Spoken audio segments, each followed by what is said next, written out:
The digital transformation agenda today is really driven by high expectation on a quick return on investment. By the way, in our panel, more than 94% of interviewees are waiting for impact from their technology investment during the same year, meaning that they get quite confident on the fact that yes, it will have an impact right now. And that's really something that has changed. Before, it was like a fantasy, something we were investing on because we need to transform. Now we are really focusing on real outcomes and tangible results. Whenever considering international expansion, technology is like a magical wand.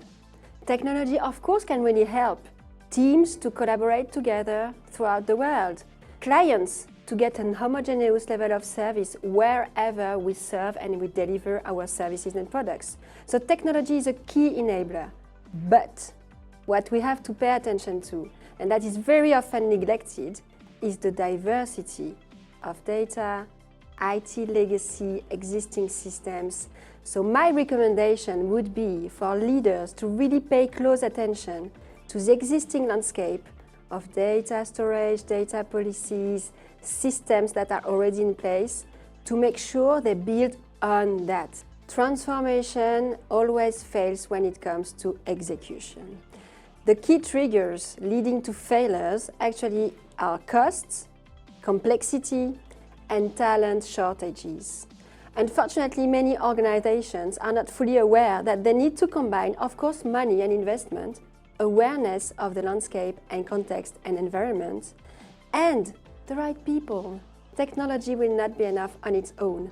So my recommendation would be first, start by identifying use cases on which you know you're going to get a return on investment super quickly. So that you convince, you spot the right people, you identify the key challenges in terms of data, technical infrastructure, complexity, and then you scale, then you expand to other use cases, to the more complex one, but you need to be patient, you need not to rush. Only 3 out of 5 organizations are actually saying that their data is fully protected, which means that yes, the cyber risk is probably the main risk as of today for organizations, especially when they try to embrace digital transformation and to unleash the power of technology, data, and AI. What they should do is first, know their data.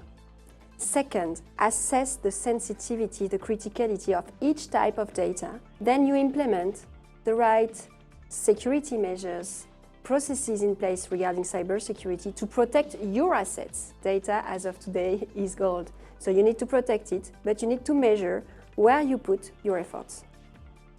AI is identified by C leaders as the top technology, changing the way they work internally and the way they deliver their services, their products to their markets and clients. As of today, we see that 93% of organizations have dedicated a team for data management, which highlights the need for super strong data foundation so that you can unleash the power and the full potential of AI. To adopt AI in a responsible and effective manner, leaders need to understand that AI is not a technology topic. AI is first and foremost a business challenge. You need to identify a clear business use case that you want to tackle, you want to transform, you want to upgrade.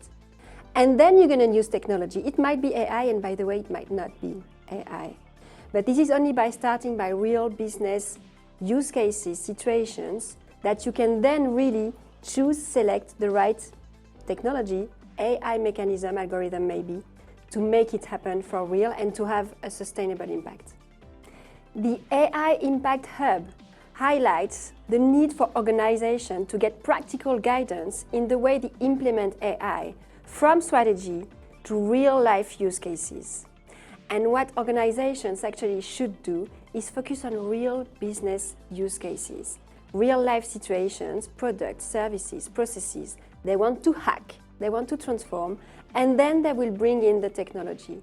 AI is not a technology topic. It's really at the crossroads between people, processes, and technology.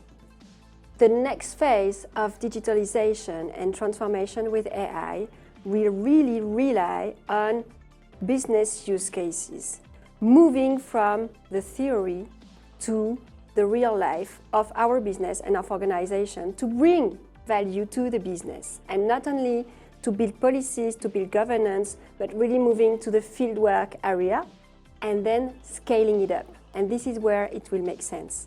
The AI Impact Hub, by the way, highlights the need for stronger governance and risk monitoring when it comes to technology and more specifically AI.